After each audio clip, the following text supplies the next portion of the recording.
Эримдүү, ырайымдуу жараткан Алла Тааланын аты менен баштаймын. Кудай Таалам баарыбызга эки дүйнөнүн жакшылыктарын, бул дүйнөнүн берекетин, акыреттин бейишин, мол түшүмдөрдөн насип кылган болсун Кудай Таалам. Азыр биз Ражап айындабыз. Ражап айынан кийин эле Шаабан, андан кийин ушул мусулман айлары боюнча Рамазан болмокчу. Демек Рамазанга өтө аз убакыт калды деген сөз. Бул Ражап айы ошол Рамазанга көрүлө турган даярдык айы болуп эсептелет. Орозону илгерки алтын доордогу адамдар ушундай бир самап, арзуу менен, дуа тилектер менен, жакшы изги амалдар менен эңсеп күтүшкөн. Демек Ражап айы ошондой бир мүмкүнчүлүктөрдүн бир айы болуп эсептелет. Анан Ражап айында эфирлерде жекечеде дагы көп суроолор келип атат, адамдарда дагы пайда болот. Ражап айында орозо тутса болобу деп, анан кандай камылга, кандай даярдык көрүш керек деген туурасында. Ражап айынын орозосу туурасында ислам аалымдарынын ичинде Ибн Ражап Хамбали деген киши Латаифул Маариф китебинде айтат, жалпы жонунан Ражап айынын жеке өзүнө, ушул айдын өзүндө жекече пайгамбарыбыз саллаллаху алейхи вассаламдын орозо туткандыгы туурасында ишенимдүү тастыкталган сахих хадистер келген эмес дейт. Бирок Аби Килаба деген улуу инсандан пайгамбарыбыз саллаллаху алейхи вассаламдын ушул сөзү риваят кылынып келет. Фил джаннати касрун ли суwami Rajab. Атайын Ражап айында орозо туткандар үчүн бейиште алар үчүн даярдалган касыр кан сарай бар депчи. Анан албетте бул хадистин даражасы бир аз төмөнүрөөк, ылдыйраак, бирок бөлөк бир күчтүү хадисте пайгамбарыбыз саллаллаху алейхи вассалам айтат: "Сум минал хуруми ватрук". 3 ирет кайталап айтат. Ыктыяр бар дейт. Тандоо. Харам айлары деп коет. Харам айлары деген бул термин. Мунун түшүндүрмөсү мусулмандардын ай жыл санагында айында 3 ай болмокчу. Зулкада, Зулхиджа, 4 ай, Мухаррам, Ражап дегендей. Анан ушул айларда момун адам ыктыяр берилет. Эгер кошумча нафил катары ибадат тутса зыяны жок. Анан милдеттүү түрдө тутуш керек. Тутпаса күнөөкөр болот деген дагы коркутуу же болбосо бир нерседен эскертүү жок. Адамдын ыктыярына тапшырылган. Орозого даярдык катары орозо тутуп нафил кошумча жакшы амалдарды кылса адамдын өзү үчүн жакшы. Бул бир. Экинчиси Хафиз Ибн Хаджар Асқалани рахимахуллах. Ислам ааламында аттын кашкасындай таанылган, хадис жаатында илими өтө чоң болгон улуу аалым, өзү атайын эмгек рисала жазган, жакан чыгарма. Табинул ажаб фи ма варада фи фадли Ражап деп. Фи сауми Ражап деп. Баягы Ражап айындагы орозо туурасындагы, анда аткарыла турган изги жакшы амалдар туурасында деп чакан чыгарма жазып, ал чыгарма бир 100 беттен турат. Анын того теримдей корутунду жыйынтыктап айтканда, орозо туурасында, Ражап айынын орозо тутуу туурасында алгылыктуу күчтүү хадистер келген эмес, доиф ылдыйкы даражадагы, бирок бири-бирин кубаттап отуруп, булар хасан ли гойрихи. Мындай жөнөкөй карапай тил менен айтканда, далилге алгылыктуу, жарамдуу даражасына көтөрүлөт. Демек, бирөө жарым кошумча нафил катары орозо тутсанын зыяны жок. Ал эми Ражап айында ибадаттар, сооп иштерди аткаруу туурасында кандай? Негизи эле адам баласы ар бир күндү канемет билип, олжо деп билип, анда жакшы иштерди аткарып калыш керек болот.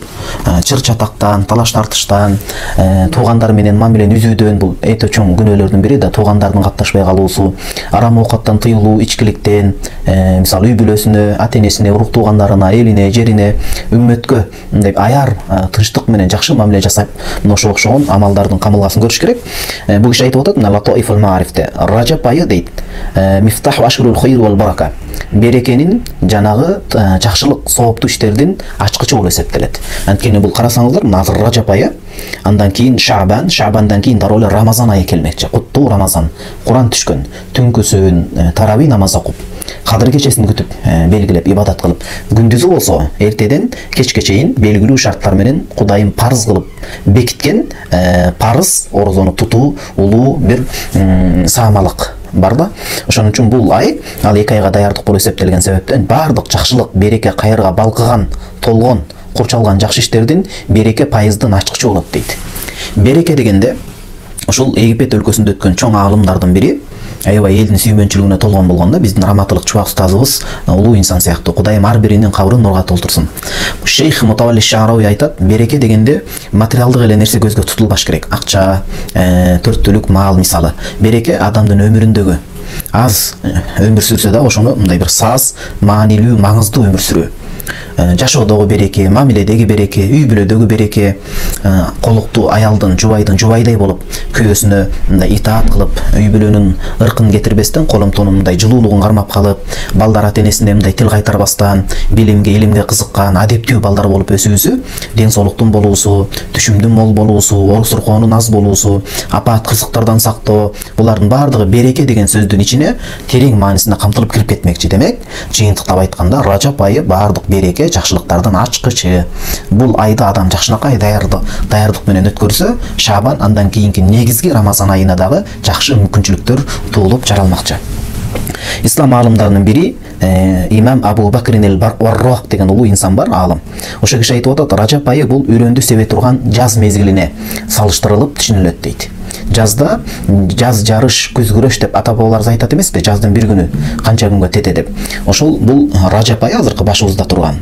Бул үрөндү чача турган, эмгек кыла турган, талыкпай эмгек кыла турган ай деп атат. Ал эми мындан кийинки Шабан айы болсо, бул сугарып, ар кандай чөптөрдөн, ар кандай туура эмес нерселерден отоп таза кармап, ошого камылга көрүп сугаруу, тазалоо, дан өсүп чыккандан кийин дейт. Ал эми Рамазан айы болсо, бул күз күрөш.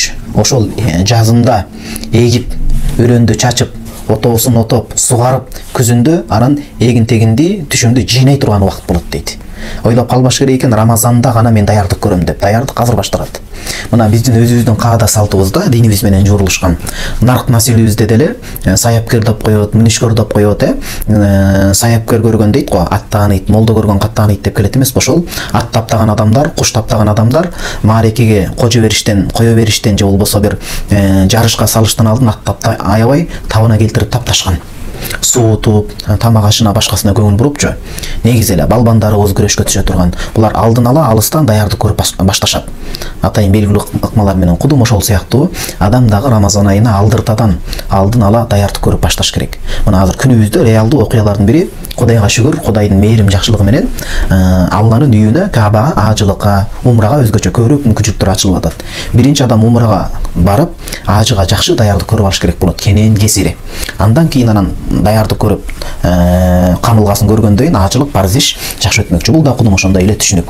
Ражап айында көрүлгөн даярдык, себилген түшүм ошого жараша анан күзүндө жыйынтеринде уругулат дейт. Өзүнүн амал дептерин мына оң жагыбызда, сол жагыбызда Кудайым Кур'ан-ы Каримде ачык белгилегендей, жакшы анан жаман амалдарды талыкпастан жазып турган периштелер бар эмеспи? Амал дептерлер. Ошол бул күндөрдө амал дептерин кара тактарга, кара жазууларга, туура эмес күнөө, уят иштерге, шерменде болуп кала турган, жүзү кара болуп кала турган иштерге толтуруп койбостон, балким ошол ак баракка жакшылыктарды, сооптуу иштерди толтурууга аракет кылышыбыз керек дейт. Азыр бул экинчи китептен пайдаланабыз. Сооптуу амалдар кайсы деп бул амалда. Өмүрүн адам биман дайя умру фил битала дейт, боштукта өткөрбөсүн дейт. Жалпы эле адам өмүрүн, жыл бою өмүрүндө, Кудай берген өмүрүн боштукта пайдасыз бир бекер нерсеге сарптап иштетпесин. Өзгөчө биздин башыбызда Ражап айында камылгасын жакшы көрсүн. Намазын тургузсун, намаз окуй элек адамдар. 5 маал намазын гана окуп чектелип аткан адамдар түнкү тахажжуд намазына турсун, түн бир окумундачы. Өзгөчө түндүн акыркы бөлүгүндө, таңкы багымдат намаздан алдын. Садага чыгарып көнбөгөн адам жакын туугандарына жардамдашсын, араздашып калган адамдар элдешип достошсун, ынтымак келсин деген сыяктуу да. Демек адам баласы ошол өмүрүн канемет деп билип, олжо деп билип, жакшы амалдарды кылып калсын дейт. Анан эми болуптур. Ражап айында үрөндү себе турган, жарыш боло турган жаз мезгили сыяктуу экен. Амалдар көп, бирок кайсы бирин кылганыбыз жакшыраак болот. Өмүр кыска, амалдар көп. Амалдын эң жакшысын, эң сооптуусун кылганыбыз жакшы да баарыбызга. Андай болсо, буга жооп ошол Таргиб ва Тархиб китебинен алынып атат Имам Мунзиридин. Аллахым разы болсун, Шейх ибн Хаджар Аскаланидин кыскартып берүү варианты менен. Пайгамбарыбыз саллаллаху алейхи ва салламга келип суралганда, суроо узатышкан адамдар сол сурашкан. Айюл а'мали афдалу? Амалдар көп экен, бирок ошол мусулманчылыкта, исламда, шариятта кайсыл амал сооптуу болот? Даражасы чоң болот. Кыска убакытта көп эбегейсиз даражага жетишет десе, пайгамбарыбыз саллаллаху алейхи ва саллям жооп берип атат. Бул биздин ар бирибиздин оюбузда, жүрөгүбүздө сакталыш керек бул жооп. Идхалука сурур ала муъминин. Момун адамдын жүрөгүнө сүйүнүч тартуулоо бул эң чоң амалдардын башатында турат, башында турат. Эң амалдардын күчтүүсү, сооптуусу бул момундун жүрөгүнө сүйүнүч тартуулоо. момундун жүрөгүнө кантип сүйүнүч тартуулайбыз десе, жолдору көп, хадисте айтып атат кээ бир сүрөттөрүн. Ау кодойта хажатаху же муктаждыгын өтөп бүтүрүү, ушуга окшогон айтор момундун муктаждыгын өтөп жүрөгүнө сүйүнүч тартуулоо бул ала тоодой, улуу тоодой бийик амал деп атат. Колдон келишинче биз бири-бирибиздин жүрөгүбүзгө сүйүнүч тартуулоого аракет кылыш керек. Ар ким өзүнүн абалына жараша сүйүнүчтү өзгөгө, мусулман бир тууганына тартуулай алса, эң чоң ишти аркалаган болот. Бул хадисти имам Табарони Муъджамул Аусаттап келип атат. Башка бир риваятта имам Табарони төмөнкү хадистап келет. Кудайга эң сүйкүмдүү жаккан амалдардын эң чоңу бул момундун жүрөгүнө сүйүнүч тартуулоо, көңүлүн көтөрүү, маанайын көтөрүү дейт. Анын башындагы көйгөйдү чечип берүү. Мисалы канча адамдар бар, балким сиздин колуңуздан келет ошол адамдын көйгөйүн чечүү. Сиздин бир жумушуңуз бар, ордуңуз бар, мансабыңыз бар, же вазыйпаңыз бар, вазыйпа. Же сиз мугалимсиз, же болбосо ошого окшогон ар бир адамдын мойнунда жоопкерчилик бар. Ошол учурдан жакшынакай аманат менен бир адамдын көйгөйүн дурус жол менен чечип берсеңиз, демек Кудайга эң сүйкүмдүү жаккан ишти аткарган болосуз. Же анын бир катуу ачкы болгондуктан улам кабыргалары кайышып калган учурда ал адамга курсагын тойгузуп берсе, карызын өтөп төлөп берсе дейт. Ар кандай жагдай болуп калат да, төлөп берейин, иштейин дейт, бирок жумуштун дайыны жок, кыйналып калган. Ошондо үй бүлөсүн сактап, момундун жүрөгүнө сүйүнүч тартуулоо бул эң сооптуу иштердин бири деп атат.